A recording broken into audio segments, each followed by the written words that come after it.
Chapter 5. Then they came to the other side of the sea, to the country of the Gadarenes. And when he had come out of the boat, immediately there met him out of the tombs a man with an unclean spirit, who had his dwelling among the tombs, and no one could bind him, not even with chains, because he had often been bound with shackles and chains.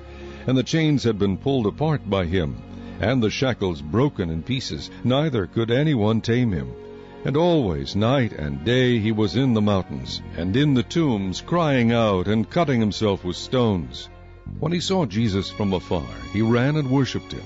And he cried out with a loud voice, and said, What have I to do with you, Jesus, Son of the Most High God? I implore you, by God, that you do not torment me. For he said to him, Come out of the man, unclean spirit.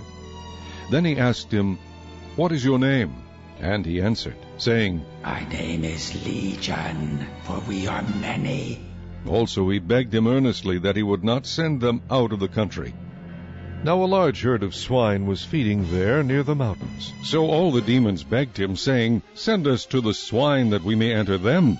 And at once Jesus gave them permission. Then the unclean spirits went out and entered the swine. There were about 2,000.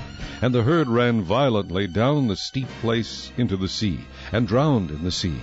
So those who fed the swine fled, and they told it in the city and in the country. And they went out to see what it was that had happened. Then they came to Jesus, and saw the one who had been demon-possessed, and had the legion, sitting and clothed, and in his right mind. And they were afraid. And those who saw it told them how it happened to him who had been demon-possessed, and about the swine.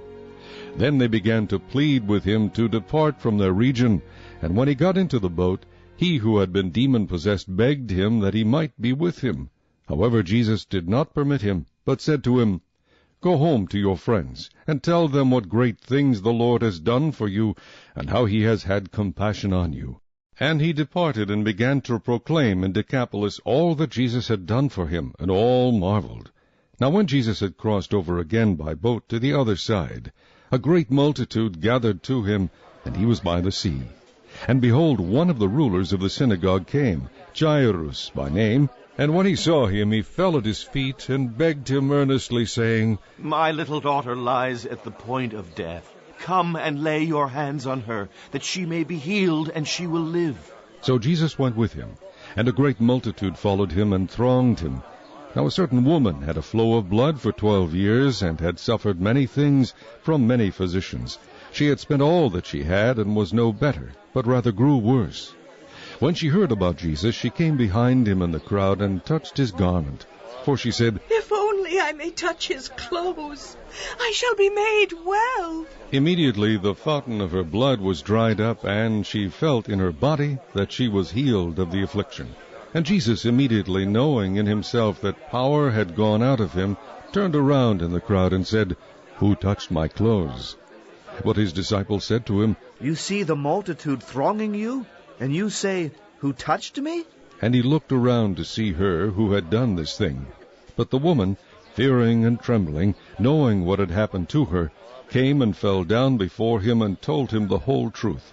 And he said to her, Daughter, your faith has made you well. Go in peace, and be healed of your affliction. While he was still speaking, some came from the ruler of the synagogue's house, who said, Your daughter is dead. Why trouble the teacher any further? As soon as Jesus heard the word that was spoken, he said to the ruler of the synagogue, Do not be afraid, only believe. And he permitted no one to follow him except Peter, James, and John, the brother of James. Then he came to the house of the ruler of the synagogue, and saw a tumult, and those who wept and wailed loudly. When he came in, he said to them, Why make this commotion and weep? The child is not dead, but sleeping. And they ridiculed him. But when he had put them all outside, he took the father and the mother of the child, and those who were with him, and entered where the child was lying.